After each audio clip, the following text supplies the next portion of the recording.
it's me, Matt. I had to make up some points for the missing concert, so I did a report on a musician, so I chose Frank Sinatra. The title of my report is called The Singer, the Swooner, the Producer. Frank Albert Sinatra was an Italian-American singer, best known for his mellifluous voice and the jazzy big band numbers he covered during his lifetime. His interest in music started as a child, but didn't begin to blossom until he was a teenager, when his uncle gave him a ukulele for his 15th birthday, and on hot summer nights would go outside and sing while playing the instrument.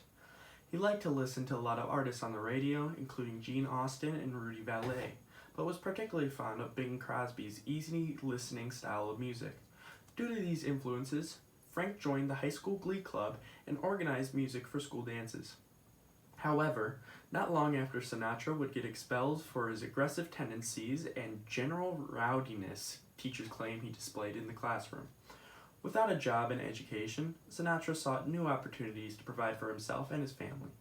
Sinatra landed multiple small jobs as a performer in clubs, but wouldn't catch a break until 1935, when he joined a quartet called the Hoboken Four. With this quartet, he and the group toured across the country and would later get a spot on the radio show Major Bow's Amateur Hour, which helped further increase their popularity. Sinatra easily stole the spotlight as the group's main singer, and fan bases centered around Sinatra began forming, with female fans calling themselves Bobby Soxers and or Sinatriacs. Eventually, Frank decided to leave the quartet 4 years later, instead cooperating with the Harry James Orchestra to record songs such as All or Nothing at All and Here Comes the Night in 1939. Later in the same year, Sinatra joined the Tommy Dorsey Band as a fill-in vocalist. Dorsey and Sinatra would release upwards of 80 records together, with many making top charts including Polka Dots and Moonbeams, Imagination, Everything Happens to Me, and This Love of Mine from 1940 to 1942. They would appear in two movies called Las Vegas Nights, 1941, and Ship Ahoy, 1942, respectively. Sinatra left the band towards the end of the swing era to hit it big as a solo artist. By 1944, Frank Sinatra was a household name, and was known overseas as well.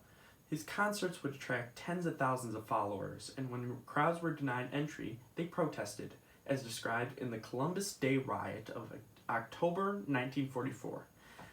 He became even more widespread because of his appearances in magazines, albums, film, television, and politics.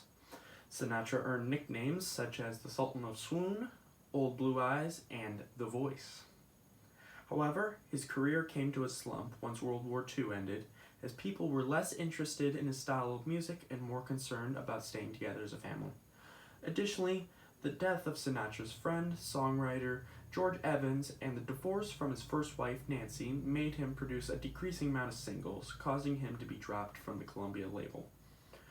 Nevertheless, Sinatra made a comeback after he won an Oscar for his portrayal as a soldier in the film From Here to Eternity in 1954. He continued to produce films throughout the 50s and 60s, while also signing music contracts with multiple companies.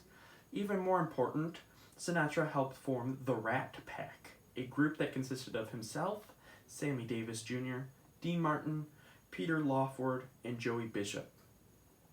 Later in his career, Sinatra and his labels would produce many popular songs, such as Strangers in the Night, Something Stupid, Song with His Daughter, and That's Life, which averaged around 13 weeks on the Billboard's Hot 100.